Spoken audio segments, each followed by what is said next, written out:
About a month ago, I made a video on ULTRAKILL, which is a balls to the wall, mad intense and awesome single player shooter. Seriously? Go play this game. I don't want to hear any excuses, alright? But this title, it really made me realize something. We are straight up living in a golden age of single player shooters without even knowing it, and this is mostly because of the indie scene. I mean, AAA FPS can be fun at times, but let's not beat around the bush, right? This is an extremely oversaturated market. I feel like a lot of AAA FPS games just don't really want to try anything new because they are scared that it will fail, so you end up with a bunch of games that feel kinda samey. They aren't bad, you don't get the wrong impression from me, but if every title is set in a post-apocalyptic setting where you are the chosen one, it gets kinda repetitive, you know? If you want creativity and new ideas, you need to set aside this AAA bullcrap and dive into the indie scene.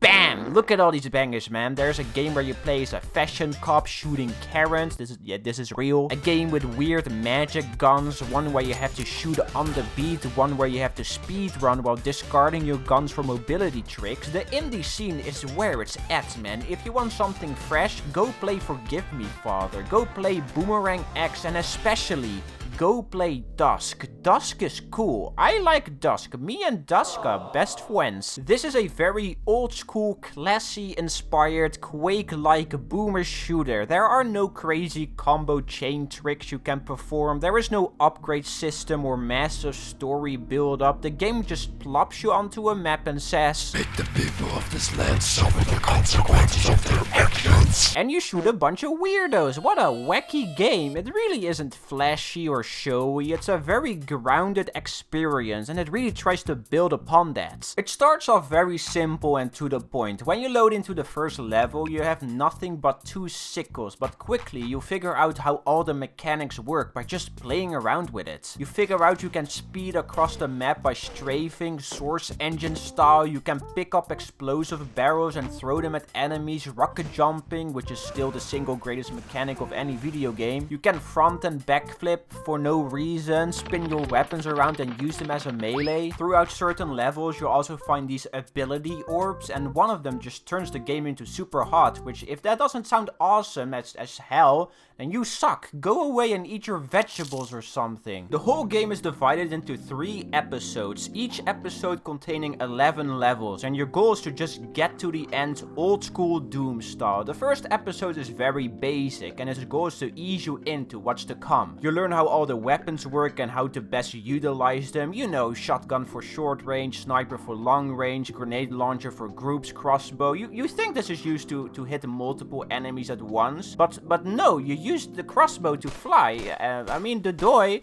It's basic common sense. The level design in episode 1 isn't amazing, but it does the job, you know. It's simple, it eases you in. Episode 2 and 3 is where it goes full on goofy mode. You have the tornado level, the falling in the abyss level, alligator boss fight, Big John, fish on the flow, but this time he ain't on the flow, baby room. There is a baby room in a game where you turn every living creature into a pile of mush. Welcome to Dusk. There is one level though that 100% stands above the rest.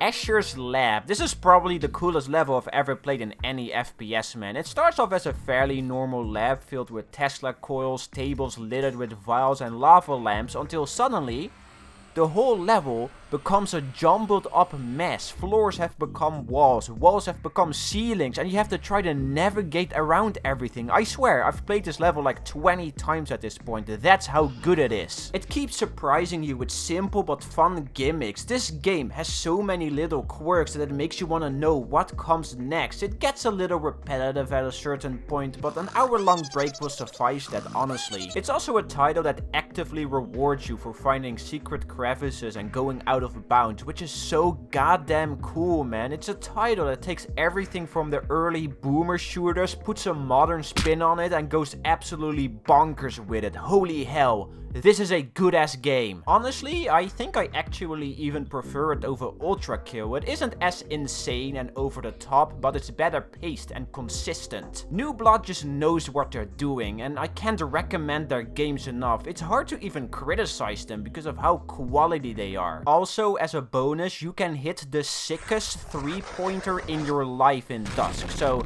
you know, just for that, it's a masterpiece. Subscribe!